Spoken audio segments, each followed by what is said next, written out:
Known for his brutal, honest humor, Pete Davidson has never been afraid to take shots at the biggest names in entertainment. These are his best moments. Justin has a lot of tattoos. You have patience tattooed on your neck, and this doesn't count, right above his asshole. No, but Justin's more models than bulimia. He's the only thing they swallow and don't throw back up. Justin, you know, I lost my dad on 11, and I always regretted growing up without a dad. Until I met your dad, Justin. Now I'm glad mine's dead.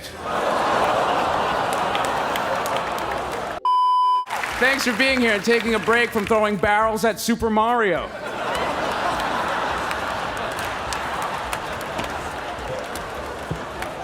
What? Please don't eat me.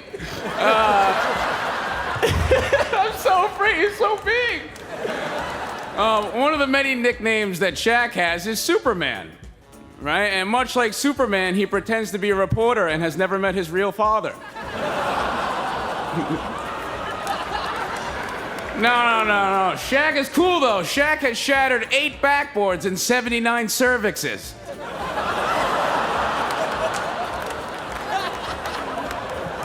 Pete Davidson has witnessed his fair share of chaos at SNL, but even he was left speechless when Kanye West took things to a whole new level. What Kanye said after he went off the air last week was one of the worst, most awkward things I've ever seen here. And I've seen Chevy Chase speak to an intern. And we all had to stand behind him, and here's what it looked like. So, I'm on the left, I'm like, oh, God. And then I'm like, I want a career, so I leave. It's an honor to be at a roast hosted by Shaq's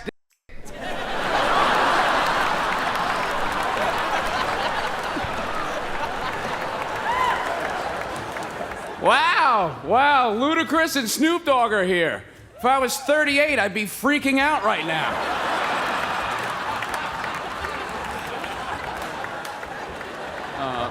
Kev, I loved you as Black Annie. You were so good. I don't know what it is with talented people. Charlie Chaplin was the first movie star ever, and he married a 15-year-old, and he couldn't even talk.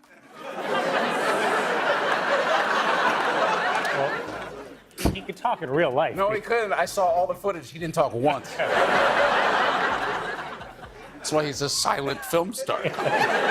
When it comes to separating the art from the artist, Pete Davidson isn't exactly known for taking the safe approach, especially when R. Kelly enters the conversation. Have you guys seen the R. Kelly documentary? Yeah, Pete, I did. Okay, now before I continue, this guy is a monster, and he should go to jail forever. But if you support the Catholic Church, isn't that the same thing as being an R. Kelly fan? I don't really see the difference. Only one's music is significantly better. No, because the other day my mom was like, I'm going to mass. And I was like, okay, I'm going to go listen to the Ignition remix. Look, I'm not saying it's an easy decision. I'm just saying you don't know how good someone's music really is until you find out they're a pedophile. And the reason everybody's so upset is because R. Kelly and Michael Jackson made great music, If I found out Macklemore did some weird stuff, I'd be happy to free up the space on my iPhone, It just, depends who did it, And I understand people who say, how could you listen to that music after what he did? Headphones? I don't know. Jimmy Carr is here. When I first met Jimmy Carr, I thought, wow, Jeff Dunham's puppets are getting amazing.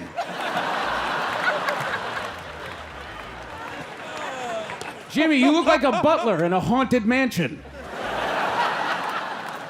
I've been spending time with Pete to try to show him that you can have a life in comedy that is not insane. A sober, domestic life. Yeah, and after observing John's life, I publicly threatened suicide. I'm sorry, I know I shouldn't make that joke. Pete, but it is funny. Pete? But Pete Davidson wasn't done putting musicians through his particular brand of scrutiny, and the Jonas Brothers were next in line. So you're a fan? Oh, I'm a huge fan. I listen to the Jonas Brothers every time I'm in a supermarket. I mean, show some respect, okay? Nick's a legit actor now. He's won everything from a Kids' Choice Award to a Teen Choice Award. Yes, very good. Thank you. Did you know, Nick even had a hit called Jealous, though it would have been way more believable if Kevin was singing it. Interesting. In this next clip, Pete Davidson recalls his first night as a comedian, which came with a prediction that sounded ridiculous at the time, only for it to become a reality years later. It was actually the first night I ever had a stand-up show, but I forgot because I was having sex, right? And I actually didn't realize till after I finished, like immediately after. I was like, you know, like, I'm late, you know? And early, relax. I was so nervous to tell her, you know, I was like, I'm so sorry, you know, I forgot I have a show tonight in the city. Could we get pizza tomorrow? And she was like, oh, of course, you try to do stand-up? That's amazing, go for it, that's so cool. She's just putting on her shirt and she just goes, hey, maybe one day I'll be watching TV with my husband and you'll pop on. Yeah. And then I'll turn to my husband and I'll go, hey, I banged that guy. And I think about that because it's very special. You know, she kind of predicted the future. That's so cool. Like, I did get on TV. That's very cool. You know, she tragically died of an overdose 2 years later. Yes, it's very sad. She was 1 for 2. Yeah. And I found out, this is messed up, I found out because I was actually watching TV with my girlfriend and she popped on.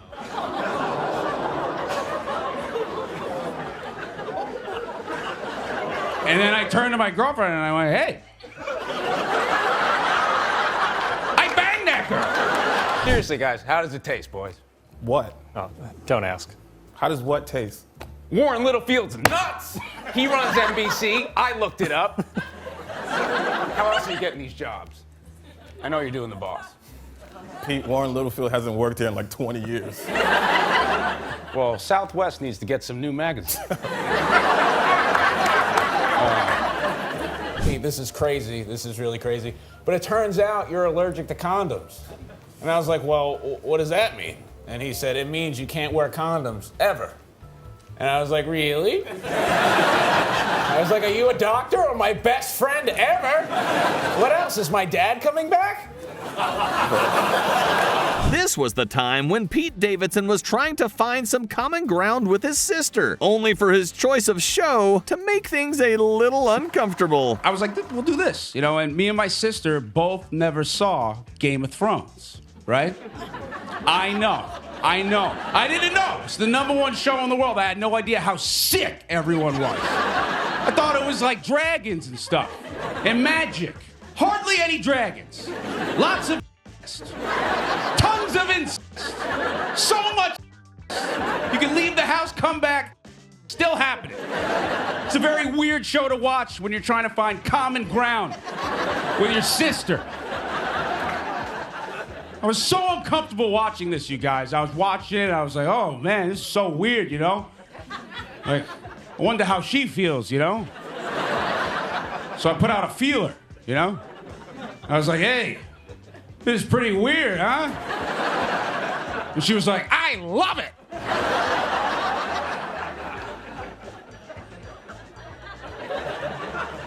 I was like, yeah, but you know, you know?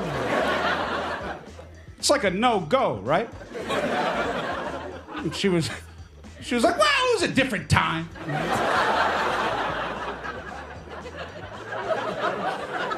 I was like, am I about to bang this chick? What's going on? What's up, adults? How you doing? You good?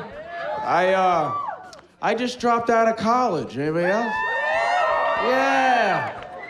I dropped out because I was dorming, and I didn't like dorming. That's it. I didn't speak to any of my roommates. And I think it's because, like, the first morning, we all woke up with a... And we were like, this isn't for any of us. You know? One time we ran out of toilet paper and we just didn't get any. But everybody took a shit every day and nobody knew what they used. It was like this don't ask, don't tell policy that we had. One time, a roommate came out of the bathroom with one sock. I was like, we need toilet paper. This is getting real. For someone who grew up on Staten Island, Pete Davidson certainly doesn't have the kindest things to say about his hometown. If you don't know what Staten Island is, it's like New York's a that live. It's just a place. Nah, there's good people everywhere, but like not in Staten Island at all. Yeah, like everybody could die in Staten Island, and I wouldn't lose sleep over it at all. I'd be like, oh, I guess I gotta find a new dealer. Like, that's about it. And while Pete's relationship with Staten Island was already complicated, one particular joke nearly got him in serious trouble. No, it's seriously, it's crazy. Like, look at the picture they use of you, right? Now look at the picture they use of me.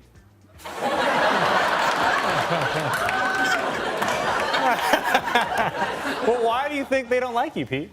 I have no idea. I mean, if I had to guess, it's maybe something I said in an interview once, that I wished that when Hurricane Sandy hit Staten Island, it had finished the job. I remember that. No, maybe I did cross the line, but like when a reporter from Staten Island wrote about it in the New York Post, here's what he said. Keep talking like that and you'll be sleeping with the fishes. That's a threat. In a newspaper. Who does that? What are you, the Zodiac? Well, I could see how what you said might make you more unpopular. Well, it was just a joke. A serious joke. Like, you know, like when you're joking, but you mean it? But I don't even feel that way anymore. I'd be just as happy if there were no hurricane and Staten Island just fell into the sea. Okay. Staten Island. No, if Staten Island is so desirable, then why is it free to get there? And no, don't get me wrong. Don't get me wrong. I know Staten Island isn't all and racist cops, you know? It also has meth and racist firefighters. This was the time when Pete Davidson was suddenly engaged to one of the biggest pop stars in the world, and he had absolutely no idea how he got there. Just get into it. Well, you got engaged to Ariana Grande? Yep. Yeah, I did. Yeah, thank you. I got engaged, and no one could believe it, and I can't believe it, and yeah, I get it. She's the #1 pop star in the world, and I'm that guy from SNL that everyone thinks is in desperate need of more blood.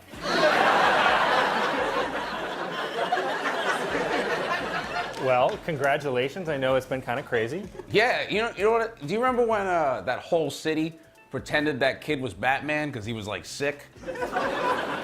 That's what this feels like.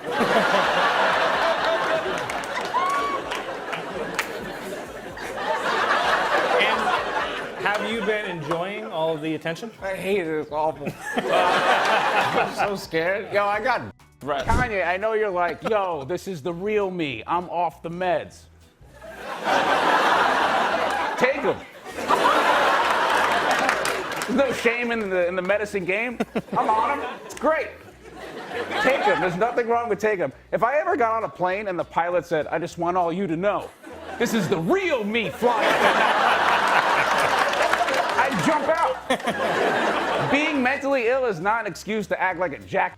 In this next clip, Pete Davidson tried to explain one of the great injustices of being a straight man, and somehow managed to make a pretty convincing case. There is, you know, gay dude, like there's the fondlers, right? It's that gay dude that'll like run up on your girlfriend and like squeeze her boobs and like slap her ass and be like, damn girl, you look great. I don't find that funny, like at all. I'm sorry.